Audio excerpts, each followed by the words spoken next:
नमस्कार। चर्म रतिज एवं कुष्ठ रोग विभाग एम्स जोधपुर की ओर से कुष्ठ रोग दिवस 2022 के उपलक्ष्य पर विद्यार्थियों, रेजिडेंट छात्रों एवं फैकल्टी द्वारा यह वीडियो की श्रृंखला बनाई गई है। इस श्रृंखला का उद्देश्य कुष्ठ रोग के बारे में जागरूकता बढ़ाना एवं रोग से संबंधित भ्रांतियां मिटाना है। धन्यवाद। नमस्कार डॉक्टर साहब। नमस्कार, बैठिए।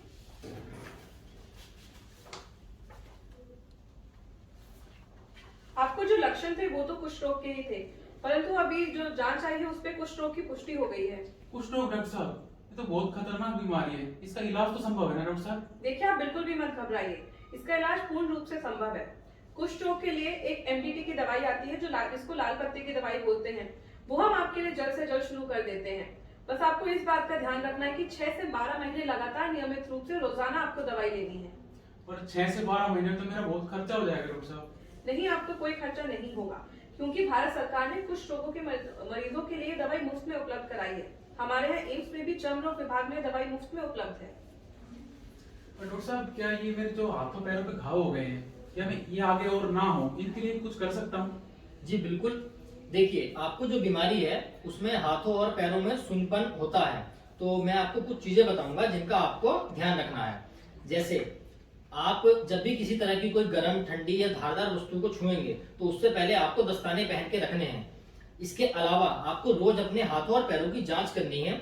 आपको उस पर ध्यान रखना है कि किसी भी तरह का लालपन या छाला दिखने पर आपको तुरंत अपने डॉक्टर से परामर्श लेना है। उसके साथ ही आपको खुद से भी उनकी देखभाल रखनी है। आपको उन जो घाव हैं उन पे पट्टी लगा के रखनी है और कोशिश करनी है कि आप इन हाथ पैरों से थोड़ा कम काम करें ताकि आपको और चोटें ना लगें। इसके अलावा इस बीमारी में पूरे चमड़ी में थोड़ा रूखापन भी हो सकता है, तो उसके लिए आपको अपने हाथों और पैरों को कम से कम 20 से 30 मिनट तक पानी में भिगो के रखना है और शरीर पे तेल की मालिश भी करनी है। अगर आप किसी तरह का धूम्रपान भी करते हैं तो आप कोशिश करिए कि धूम्रपान भी छोड़ दें, उससे भी आपकी बीमारी पर असर पड़ता है।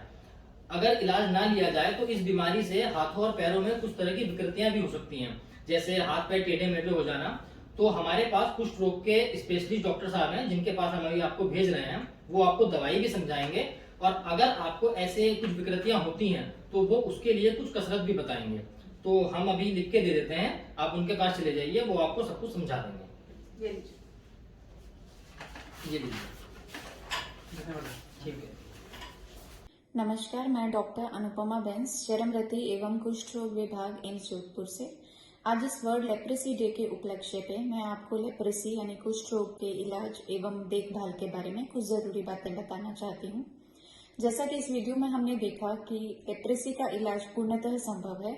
इसे लाल पत्ते की दवाई के रूप में दिया जाता है और इसे नियमित रूप से इसका सेवन करना जरूरी है। इसका पूरा कोर्स 1 साल का होता है और यह निःशुल्क नजदीकी स्वास्थ्य केंद्र पर उपलब्ध होता है। साथ ही एक आम आदमी यह सोचता है कि लेप्रेसी कुष्ठ रोग एक हाथ पांव की विकृति वाला रोग है, बल्कि ऐसा नहीं है। लेप्रेसी में हाथ पांव सुन्न होते हैं, लेकिन अगर इसका अच्छे से देखभाल किया जाए हाथ और पांव का तो इस तरह की विकृतियां उत्पन्न नहीं होती हैं। हाथ पांव सुन्न होने के कारण मरीज चोट एवं कोई गर्म वस्तु को टच करना ये सब महसूस नहीं कर पाता, जिस कारण हाथ और पांव पर घाव होते हैं, इन्फेक्शन होता है, हड्डियों में इन्फेक्शन फैलता है और फिर विकृतियां उत्पन्न होती हैं जो कि लेप्रेसी की कॉम्प्लिकेशंस हैं। तो इन सब विकृतियों से बचा जा सकता है अगर मरीज हाथ पांव का अच्छे से ख्याल रखे, जैसा कि इस वीडियो में बताया गया है। दूसरा, नियमित रूप से दवाई का सेवन करे तो भी इन विकृतियों से बचा जा सकता है। और यदि विकृति उत्पन्न हो भी जाए तो इसे वर्जिश या सर्जरी द्वारा ठीक भी किया जा सकता है। धन्यवाद।